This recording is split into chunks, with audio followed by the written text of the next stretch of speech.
What's up, guys? It is day 40. I just parked my car at Bake Oven Knob Road and am crossing over the road to get on the AT.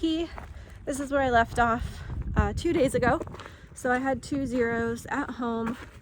It was raining pretty bad here in Pennsylvania, so I used those days as zeros to rest a little bit more. And I didn't know where the trail went. Yeah, the section Bake Oven Knob Road to Hawk Mountain Road is, I think it's like 16 point something miles today, but not a lot of elevation gain at all. I think it's under 1,500 feet. I start off basically flat for a number of miles, so it'll be a nice ease into the day. The trail's gonna be wet because it poured yesterday, like over an inch of rain. Yeah, my body's feeling good after a couple of days rest. I got some CBD balm in the mail yesterday that I had ordered that I'm gonna use on my Achilles moving forward on trail. It's coming with me, so I have that on today, and my Achilles feels great. Even after sitting in the car driving here for an hour, I feel like I didn't get stiff at all. So here's to hoping it does the trick. So yeah, I'm gonna quit blabbing and get to walking, and I'll show you any cool stuff that I see today. See ya.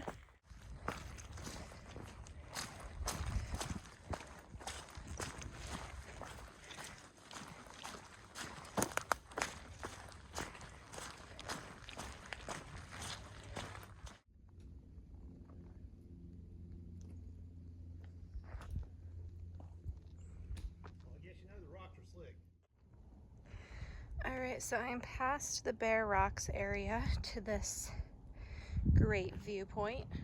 It doesn't have a name, it's just a random rocky outcropping.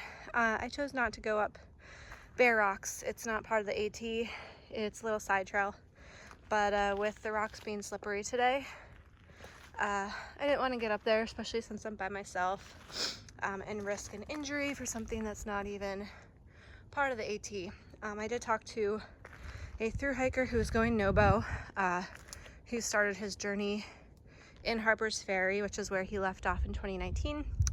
And so he's come up over the knife's edge and all that this morning, and he said the rocks are pretty slippery. So yeah, I didn't really want to risk it, but since this is so close to my house, you know, after I'm done with the trail, I would like to come back up and climb up Bare Rocks. It looked like a fun little scramble, but yeah, so I'm starting to get to the rocky areas. If I turn around, this is what I just came over.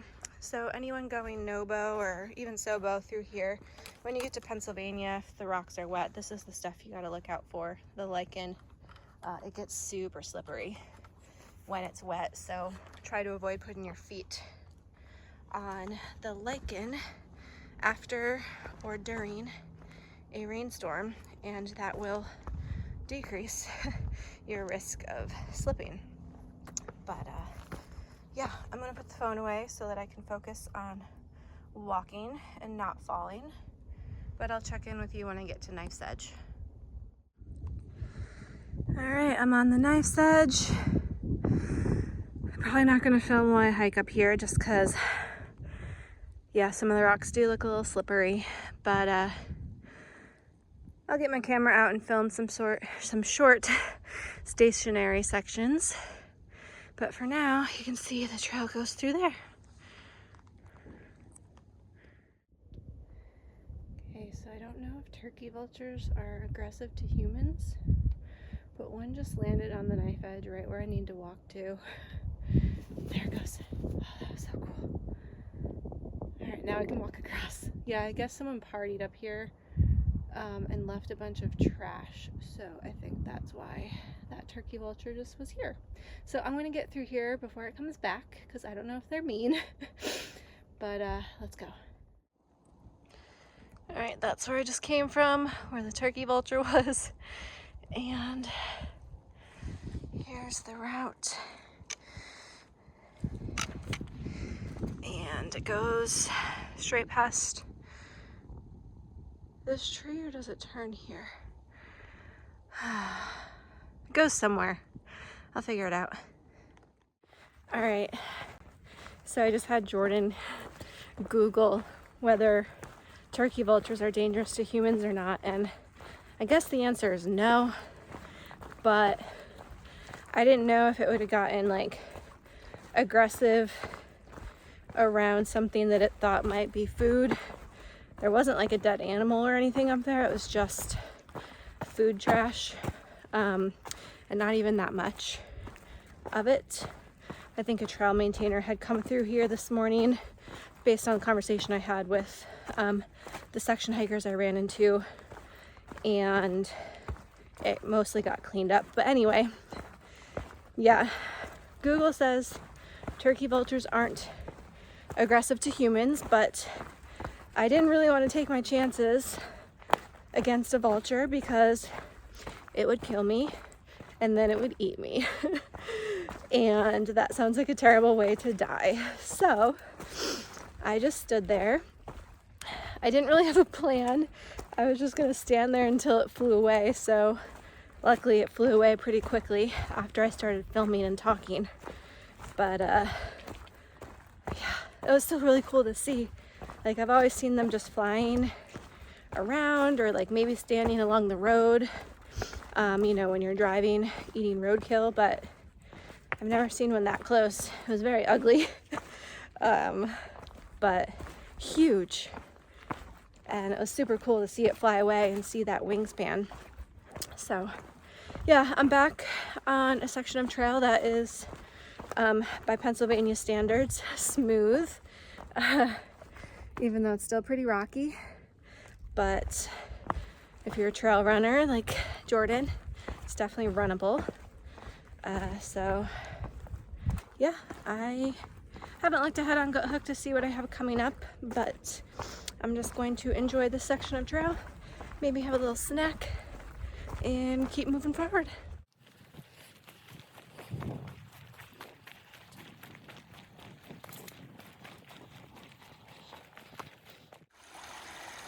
All right, so I'm 95% certain that's a blaze up there, and this is the trail. Far out doesn't say that there's a stream right here. In fact, there's a blue blaze that goes down there to a spring.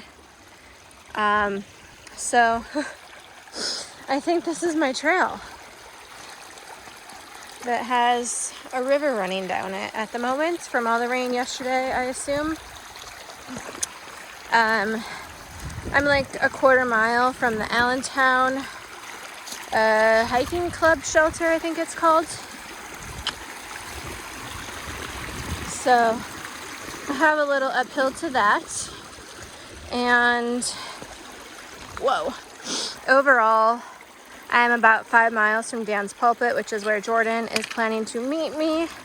So he has left our house to come meet me there. So yeah, I should be up there in a little less than 2 hours. I've been moving at a pretty good 2.5 mile per hour pace on average, I'd say. Oh, and my stream ended. Good. I did get a little wet. But yeah, so the trail today after Nice Edge has really been pretty smooth, not really rocky at all. It's almost been like a road at times. But I'm sure my luck is gonna wear out and the rocks will show back up at some point soon. But for now, I am enjoying a nice, smooth trail here in Pennsylvania. All right, I'll show you the shelter when I get there if it's not too far off the trail. I almost walked right past this shelter.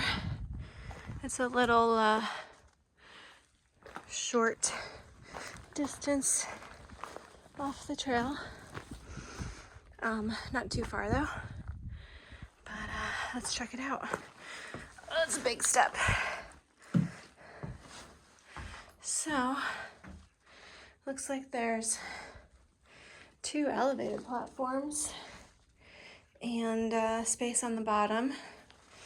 There's a checkerboard or chessboard. I don't see any pieces though, so I guess you have to make your own. There's the log. Just some info signs. It has a rain spout. Fire ring. Picnic table. There's a privy back behind the picnic table. And yeah, some really good tent spots it looks like down there. And down there. I came in from the trail over here. Yeah, super nice shelter. 10 out of 10 would recommend. And spring's not too far from here, so good stuff. All right, I just saw my first snake of the AT. I don't know what kind it was because the ground is all leaves and it did kind of camouflage in. The only reason I saw it is because I heard the leaves rustle, kind of like right at my feet. I almost stepped on it. And I caught the tail end of it as it slithered away. And it was very similar to a leaf color. I didn't see a rattle or hear a rattle, so I don't think it was a rattlesnake. And I don't think it was a copperhead either. I don't know what other snakes there are out here, but garter snake or something like that maybe. I don't know, but it scared the crap out of me because I was not expecting snakes today. I don't know, I guess it's probably in the mid-60s. So I suppose it's not that crazy that the snakes are starting to come out today. Guess that means I have to be more aware when I get up onto these rocky ridges here in PA. Like I think Dan's Pulpit is an area where rattlesnakes and copperheads tend to hang out, so I guess I just have to start being more aware on these nice days. Yeah, I'm about 3 miles away from Dan's Pulpit now. I did slow down a little bit just because I did go through a rocky section and I was feeling my Achilles a little bit, so slowing it down to avoid aggravating anything. But yeah, I don't know, I think there's another section called Balance Rocks coming up here, but it is a side trail, so I probably won't take it. So I may or may not check in before Dan's Pulpit. So I'll see you later. Go through Pennsylvania before the bubble, they said. It will be fun, they said. Well, also, what that means is all the blowdowns haven't been cleared yet. Now I gotta find my way through this. All right, this section here is miserable. There's so much blowdown that hasn't been cleared. So I'm like, it's like a jungle gym in here, climbing over stuff, going under things. I walked right into prickers in my leg. So I got stabbed multiple times in my leg by a pricker bush. And yeah, this is very slow moving in here. Some of the blowdown looks like it's been cleared, but it might be from a previous year because there's a lot that hasn't been cleared. But yeah, I think I'm only like 1.5 miles now, probably from Dan's Pulpit. So slowly but surely, I'm getting there. I'm here at Dan's Pulpit. Jordan's here. He ran up on his lunch break to meet me. We timed it good. And yeah, this is the view from Dan's pulpit. I'll turn around in a minute so you can see just some Pennsylvania farmland. I saw my second snake just a little bit ago. It was the same like type of snake it looked like based on what I had seen real quick of the last one. But yeah, I'll turn the camera around and let you see the views.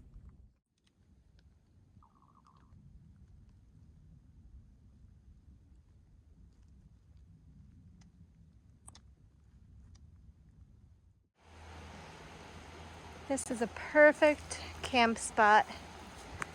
There's a creek over there. Lots of great flat area that's almost like mulchy. Like probably really soft under your tent. We even have a nice little stool.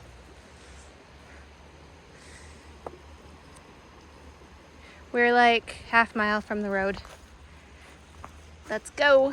Let's go.